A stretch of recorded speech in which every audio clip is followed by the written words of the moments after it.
राजेंद्र कुमार जी, दरभंगा, बिहार से। मेरा मेरा महाराज जी, आपके चरणों में कोटि कोटि प्रणाम। महाराज जी, मैं पिछले 3 साल से हरे कृष्णा महामंत्र जप करता हूँ, 2.25 घंटे। महाराज जी, आपका सत्संग मैं यूट्यूब पर कई वर्षों से सुनता हूँ।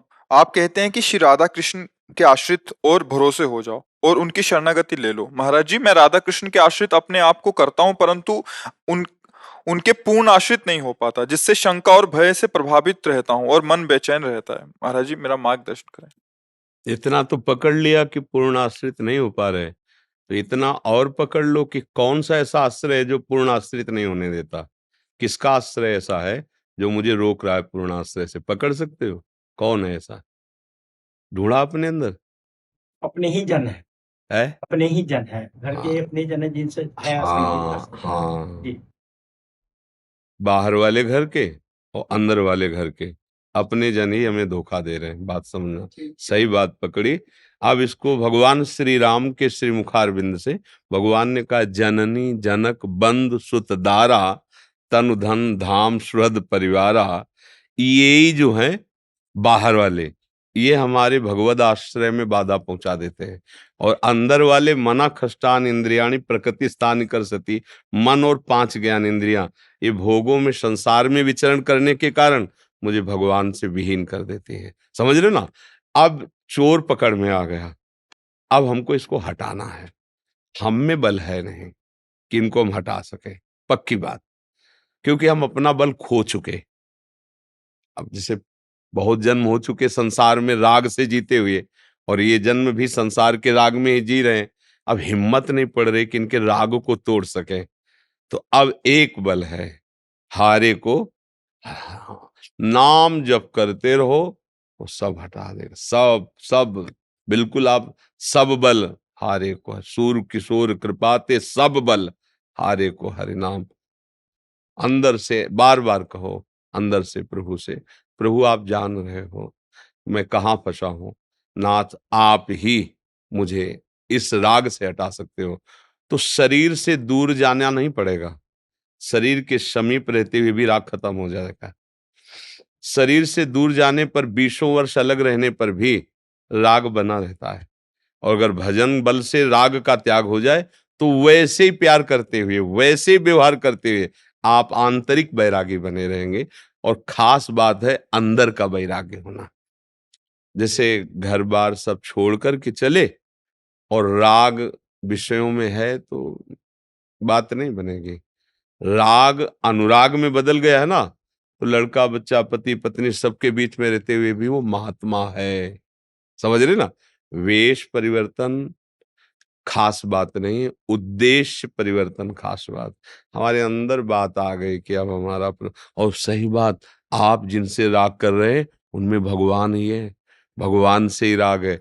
अगर भगवान पत्नी के हृदय से अंतर ध्यान हो जाए तो आप भला राग करके दिखाओ उसके शरीर में, पुत्र के शरीर या किसी भी शरीर, गुरु के शरीर में भगवान ही तो है ना। अगर ये भगवान अंतर ध्यान हो जाए तो अभी इसकी हालत खराब कर दी जाएगी, आग जला दिया, गाड़ दिया जाएगा ऐसा।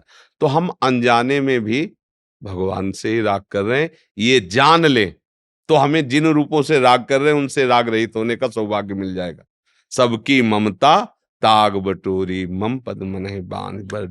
और ये होता है नाम जप और सत्संग। जैसे सत्संग सुने ना, तो मोह ही इसे ही कहते हैं।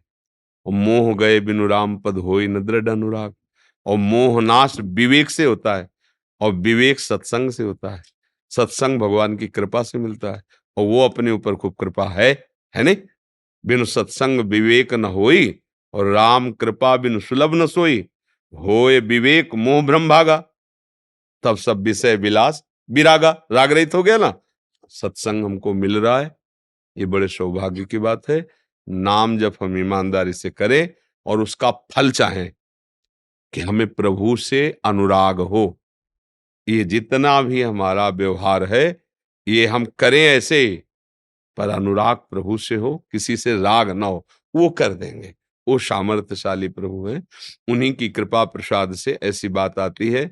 नहीं तो बड़ा कठिन है राग का त्याग करना। नहीं देखो, बहुत पीछे की बात है। एक बहुत अच्छे महात्मा थे। हम जब काशी में घाट में रहते थे, तो घाटों से ही विश्वनाथ जी के दर्शन करने जाते थे, तो प्रायः मिला करते थे। तो एक बार वो मिले तो बहुत उदास थे। तो हमने कहा, स्वामी जी, आपका चेहरा उदास ऐसा बता रहा है जैसे आप किसी गहन सांसारिक चिंतन में हो।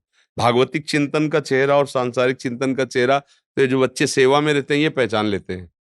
जहां वो देखेंगे तो कह देते, महाराज जी इस समय आप किसी की चिंता में लगे हो, कोई बात हो गई, क्या बात है, आप किस चिंता में हो, आप उसको बाहर कर दो तो अपने लोग उसका ऐसे बच्चे ही कह, तो फिर तो ऐसे पहचाना जा सकता है ना।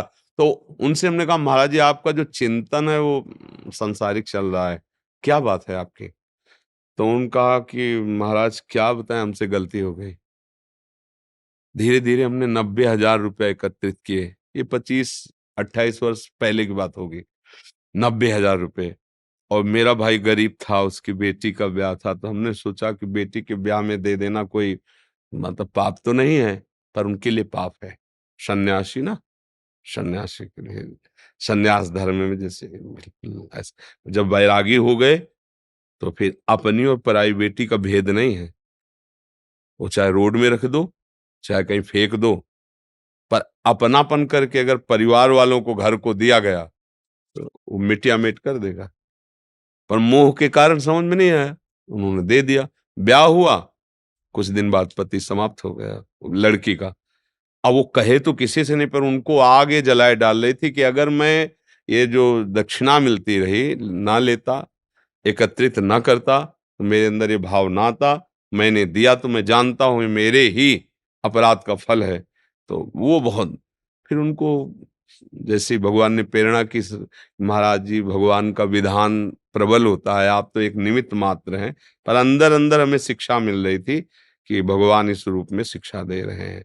मोह छोड़ पाना, देखो सन्यासी हो गए, हाँ मोह देखो ले गए ना घसीट के। मोह छोड़ना बहुत कठिन बात होती है, वो अंदर रहता है और अंदर वाला खत्म हो जाए तो घर में रहते हुए भी आप महात्मा हैं, समझ रहे ना। और वो भगवान ही कृपा करते हैं, उनकी शरण में हो, उनका नाम जप करो, सत्संग सुनो, वो सब कृपा कर देते हैं। पहले जब मंत्र जप करता था मैं, तो शुरू में साल भर तक मन में बहुत उल्लास उत्साह उमंग रहता था, अंदर से एक बहुत मन खिला खिला रहता था। इधर कुछ 8-10 महीने से मतलब 2-2.5 घंटे जप करता हूँ, 16 माला करता हूँ, हरे कृष्ण कृष्ण कृष्ण हरे हरे, हरे राम राम राम हरे हरे। लेकिन इधर 7-8 महीने से एक अजीब सा डर शंका छाया रहता है, वो भी अपने निज जन से, घर के जन से। इसका कारण मोह माने होता है अज्ञान, इसका कारण अज्ञान है। भक्त का हृदय जब एकमात्र भगवान का आश्रय ले लेता है तो पहला लक्षण प्रकट होता है निर्भय, फिर होता है निश्चिंत, फिर होता है निशोक। ये लक्षण आने लगे। आश्रय ना, वो घर का आश्रय, परिवार का आश्रय, उनसे स्नेह, उनसे प्यार, ऐसे ही करो और उनमें भगवत भाव कर लो बस। शक्ति आशा हम नहीं रखते हैं बाबा कि हमको कुछ करें, लेकिन उनका जो द्वेष मेरे प्रति है, अब किस चीज एक तुम्हें बात बताए, मार्कंडे ऋषि के आश्रम के समीप जो है एक राजा और एक वाणिज्य कार्य करने वाले वैश्य दोनों मिले। उन्होंने राजा से पूछा आप कैसे, तो उन्होंने कहा कि राज्य छिन गया है और निकाल दिए गए हैं, पर मुझे अपने उसी राजपद की चिंता हो रही है, मुझे राज रानियों की चिंता हो रही है, मैं जी नहीं सकता। और आप यहाँ कैसे, तो बोले परिवार के जिनके लिए मैंने पूरा जीवन सब कुछ किया ना, उन्होंने धक्का मार के मुझे निकाल दिया है, और मेरा मन उन्हीं के लिए रो रहा है, मैं उनके बिना जी नहीं सकता। तो बोले पास में मार्कंडे जी का आश्रम है, उनके पास चलते हैं, प्रश्न करते हैं। तो उन्होंने जाकर तो उन्होंने कहा यही भगवती माया है यही भगवान की माया। जैसे हम कहते हैं ना हमें कोई आसक्ति नहीं, ये वो आसक्ति बोल रही है। जैसे हम कहते हैं ना हमें कोई अहंकार नहीं, वो अहंकार ही बोल रहा है। अगर अहम ना हो तो बोलने की सामर्थ्य नहीं आएगी कि मेरे को अहंकार नहीं है। तुम अहंकारी हो, शांत। और अहंकार है तो कैसे आप कह सकते हैं अहंकार है, मेरे अंदर बिल्कुल अहंकार नहीं। अगर वो कहे कि तुम अहंकारी हो सकता है, मुझे नहीं दिखाई दे रहा, ये संत है इनको दिखाई दे रहा होगा, हो सकता है। वो अहंकार नहीं है ना, इसलिए वो स्वीकार कर लेगा।